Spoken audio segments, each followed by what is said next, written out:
Hello everyone, welcome to the selection classes. So we have a question here and it is saying that we have to find the area enclosed by the curve 2 is less than equals to mod x minus 3 plus mod y minus 4 less than equals to 7. So if you want to do it by algebraic way, might be possible, you will be getting time to solve this. I am not saying it will not be solved, but it will be taking time. Whenever we have algebra and we can draw the graph, it would be easy always to draw the graph and solve the question, right?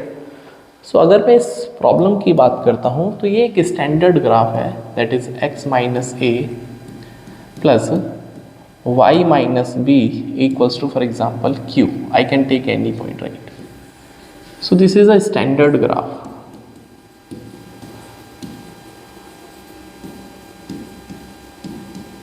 So first of all we should know कि what is a graph here. तो कैसे इसका plot करना है graph, ये important है, right? तो अगर मैं इस ग्राफ की बात करता हूँ, I will be going to write. तो suppose we have two lines x axis and y axis. Now we have to find the critical point. So from here this critical point CP is x minus a equals to 0. So x equals to a, and from here y minus b equals to 0. So y is actually b, for example, right? तो x की value a है, y की value b है. तो for example this is a and this is b. So this is a comma b, right? Centre आपको मिलेगा a comma b पे. So this is a center. Okay, this is a comma 0 and this is 0 comma b, right?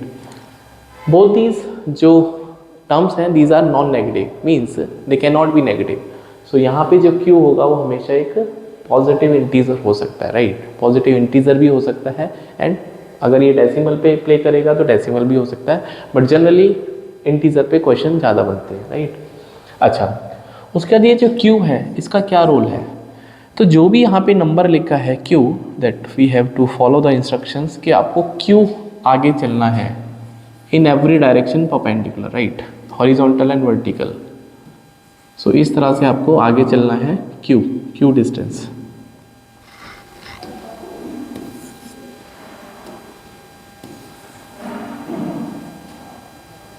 Right, so we have to move the distance q in every direction, right?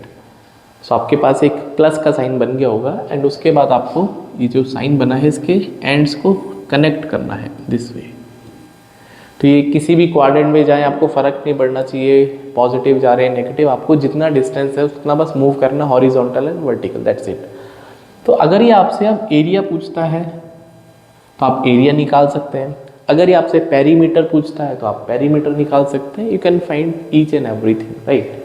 चलिए अब हम बात करते हैं इस question में. अगर मैं एरिया की बात करता हूँ तो इस ट्राइंगल का एरिया कितना होगा? Half into q, this is base and this is perpendicular, and there are 4 such triangles.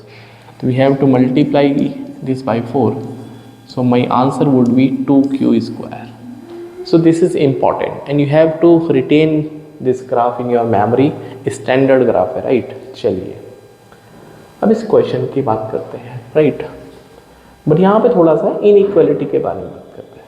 सो हमें टेंशन नहीं लेनी है, हमें क्वेश्चन सॉल्व करना है. So if I want to draw the graph, this would be something like that. इसका जो CP होगा 3, इसका जो CP होगा वो 4. So this is 3 and this is something like 4. तो दिस इज़ 3,4, राइट? ये 3,4. अभी हॉरिजॉन्टली मूव करना है.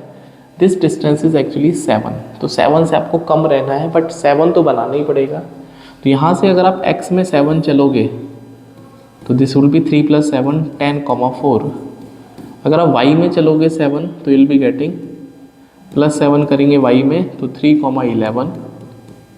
एंड सिमिलरली अगर मैं इधर की तरफ 7 चलूँगा so that would be 3 is here and 4. So this is -4,4 and this is downside. This is again I have to move 7. So we are already +4 here. So this is 3, -3, right? Okay. सो अब what I told you, आपको इनके जो and point है उनको connect करना है। तो आई will be having that something like that, rhombus का ग्राफ बनेगा ये, रोम्बस, राइट।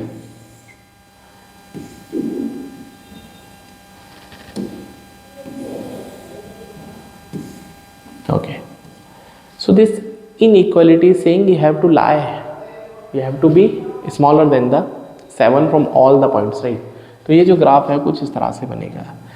अगर मैं दूसरे वाले ग्राफ को इसमें प्लॉट करता हूँ, if I want to plot the graph of that is greater than 2, right, this has to be greater than 2, तो यहाँ से 2 मूव करेंगे, सो दैट वुड बी 6। भाई यहाँ से +2 मूव करेंगे ऑरेंज, तो 3,6 आएगा यहाँ पे, ये इधर 2 मूव करेंगे, सॉरी यहाँ पे 1 मिनट, x की वैल्यू चेंज होगी, दैट इज 5,4 आएगा इधर, this would B 5,4,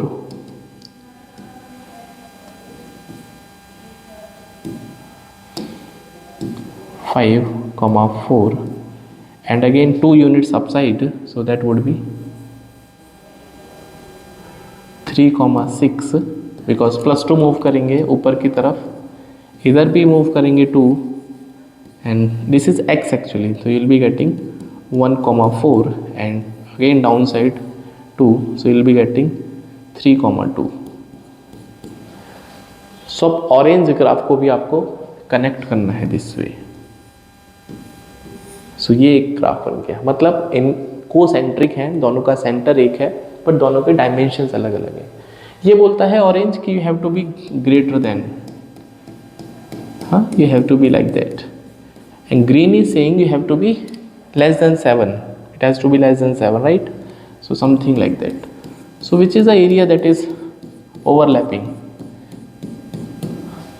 so this area is overlapping, so we have to do actually what we have to do, that is area of green minus area of orange, that's it। so area of green कितना होगा, 4 times of 7 square, sorry 4 times of, there are 4 triangles, और I can say, भाई अभी तो मैंने आपको सिखाया, this is twice of k square, जो भी नंबर यहाँ इंटीजर लिखा है, हाँ, बट वो तभी लगेगा, ध्यान रखना है, अगर x एंड y का कॉफिशिएंट 1 होना चाहिए, अगर वो 1 नहीं है तो नेक्स्ट वीडियो में इस पर बात करेंगे। तो I can say this is going to be twice of, that is this side is side length, जो है साइड लेंथ 7 है, यहाँ पे 7 minus twice of that is 2 का square. Hopefully it is clear. So this is going to be 98 minus 2 2 जा 4 2 जा 8, सो 90 इसका right answer है, 90 स्क्वायर यूनिट्स।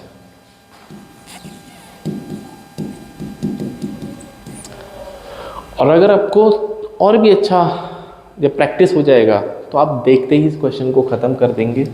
कैसे ख़त्म करेंगे, देखो ये लास्ट है बिल्कुल हैक। तो यहाँ पे अगर मैं इस वाले पार्ट को कंसीडर करता हूँ तो इसका एरिया आएगा ट्वाइस ऑफ 7 का स्क्वायर, दैट इज़ 98, एंड अगर मैं इस वाले पार्ट को कंसीडर करता हूँ तो इसका एरिया आएगा दैट इज़ 2 × 2 का स्क्वायर 8। तो दैट्स इट। ये 98 से छोटा है, 8 से बड़ा है, तो जो कॉमन एरिया आएगा that would be 98 - 8। So that was the easy approach, right? So hopefully you understood the concept, and for more such videos you can connect with the selection classes. So see you in the next video. Till then, bye, take care.